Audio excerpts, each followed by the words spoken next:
4-0, baby. There's still plenty of time for them to screw it up and have a horrible season. In fact, who knows? We could be 4-13, but for now, we're excited. For those of you who are from Minnesota, you know exactly what I'm saying when I tell you that our sports teams let us down constantly. But Vikings being 4-0 is pretty exciting, especially because we just beat the Packers at Lambeau Field.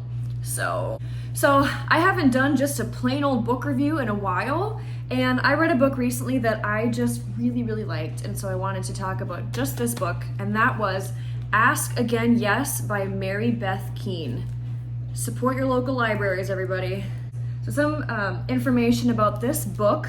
It was published in 2019. This version, the hardcover version, is 388 pages long, so it's pretty long. It currently has a 3.94 out of damn near 200,000 reviews on Goodreads. I gave it a 4, and we're gonna talk about why. My rating system goes like this. 1 star was one of the worst books I've ever read. Horrible.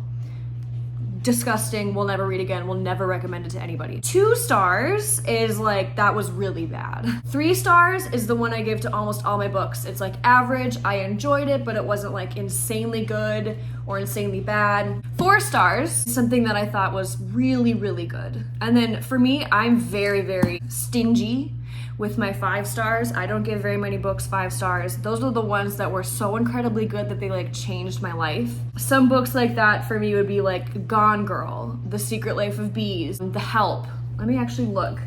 There's a few, I'm on my Goodreads on my computer, which is weird. Other books I've given 5 stars. Once There Were Wolves, Anxious People, The 7 Husbands of Evelyn Hugo, The Kite Runner, Beartown, The Girl with the Dragon Tattoo. These are some examples of books that I thought were just so good that they are in my mind like top of the top, cream of the crop, best of the best books that I wish I could like wipe them from my memory and read them again. 4 stars for me is still a really good review. So I don't want to really spoil this book too much because I want other people to read it. Real quick so that if you are interested, you kind of know what it's about. This story follows 2 families who are initially connected to each other because the 2 dads of the families are police officers together in the same precinct in New York City. And eventually they actually become next door neighbors.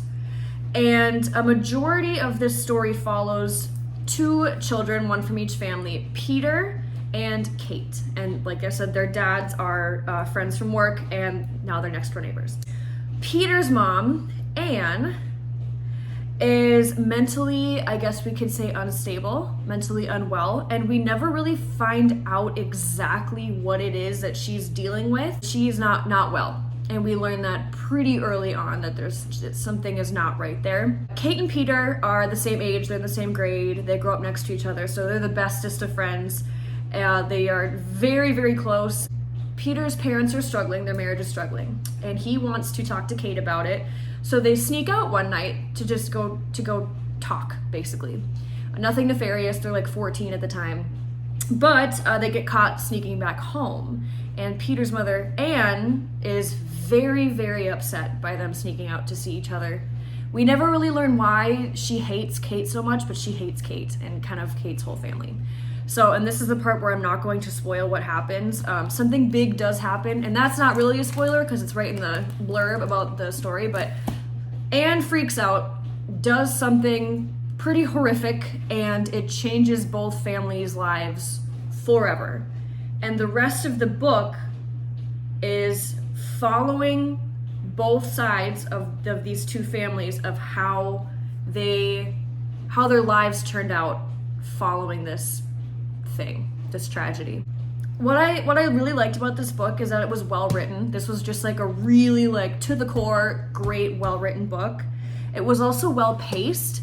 It takes place over several decades, but it's never slow. Like we see the kids when they're kids, and then when they're in college, and then when they're married and have their own families, and then, you know, and it was just, I never was bored, and I like when books get to the point, you know. It touches on a lot of dark and sad topics: addiction, abandonment, family, mental health issues, alcoholism, and I kind of like books that are a little dark. I don't know.